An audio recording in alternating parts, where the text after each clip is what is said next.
व्यापारी तंग है, धक्के खा रहे हैं, कभी मेयर के पास जा रहे हैं, कभी कमिश्नर के पास, आज शायद विधायक के पास भी जाना है, कोई रास्ता नहीं निकल रहा। किस तरह से देखते हैं सारे मामले? हम्म, जिस तरह मैं आप पहले तो अपने पूरे शहरवासी पूरे व्यापारी भाइयों को मेरी राम राम। मैं आप सबको ये बता देना चाहता हूँ कि सरकार जो है कोई ना कोई ऐसे रूल बनाती है जिसमें व्यापारी भाई तंग होते हैं या आम जनता भी तंग होती है। जैसे आपने देखा था कि आईडी के ऊपर कितनी जनता जो है तरमर थी।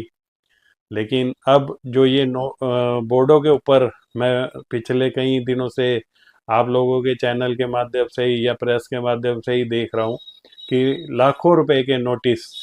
मेरी तबीयत ठीक नहीं थी, मैं घर पे था, लेकिन फिर भी मेरे पास लोगों के फ़ोन आए। किसी को 7 लाख का एक उसकी दुकान की ओपनिंग हुई हुए 2.5 महीने हुए हैं। 2.5 महीने के उसमें साल का उनको उसका किराया और 2 साल की पेनल्टी के साथ 7.5 लाख रुपए का उन्होंने नोटिस उसको उसको भेज दिया। तो मैं अपने सभी व्यापारी भाइयों को अपने एक राय दूंगा कि कोई ये सरकार जो है इन्होंने ये टैक्स जो लगाया है, ऐसा कुछ नहीं है कि सरकार सब कुछ कर सकती है। सरकार इस टैक्स को भी हटाएगी। आप लोगों को मालूम होना चाहिए कि पिछले टाइम में कांग्रेस की सरकार होती थी और कांग्रेस की सरकार होते हुए शहर को 2 भागों में बांट दिया गया था। उस टाइम भी व्यापार चौपट होने के कगार पे था। लेकिन उस टाइम भी मेरे सभी प्रधान साथियों ने हम सभी प्रधान साथियों ने मिलकर सरकार के खिलाफ धरना दिया था।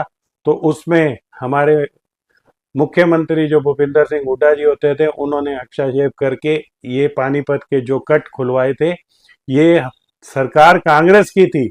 हम सभी प्रधान व्यापारियों के हित के लिए लाल बत्ती चौक पे जब हमने धरना दिया तो मुख्यमंत्री साहब ने ये वाले कट खुलाए और आज हमारे सभी व्यापारी भाई इसका फायदा उठा रहे हैं और सभी पानीपत के साथी भी। तो जो ये बोर्डों का जो टैक्स जो हमारे पे लगाया गया है, सभी व्यापारी भाइयों पे लगाया गया है, मेरे कुछ प्रधान साथी जो हैं हमारे नगर निगम के भी गए थे और मेयर साहब से भी मिलने गए थे और आज उन्होंने एमएलए साहब जी के पास भी जाना है।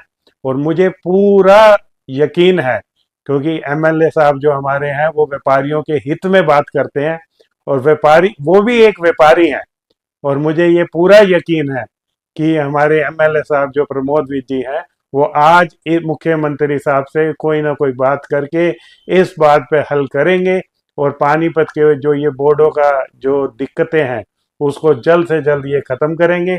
और अगर फिर भी उसके बाद अगर कुछ ऐसा निर्णय नहीं आता कि व्यापारियों के हित में, लेकिन मुझे पहले तो पूरा यकीन है कि हमारे जो प्रमोद विज जी हैं वो एक व्यापारी भी हैं। व्यापारी होने के साथ साथ वो हमारे शहर के एमएलए हैं। तो मुझे पूरा यकीन है कि हमारे एमएलए साहब जो है इसको क्लियर करवाएंगे। मेरे सभी प्रधान साथी आज उनके उनके पास मिलने जा रहे हैं। लेकिन अगर उसके बाद भी अगर कुछ नहीं होता तो फिर हम सभी प्रधान साथी एकजुट होकर कोई ना कोई सलाह करेंगे और अपने पानीपत को इस टैक्स से मुक्त करवाएंगे।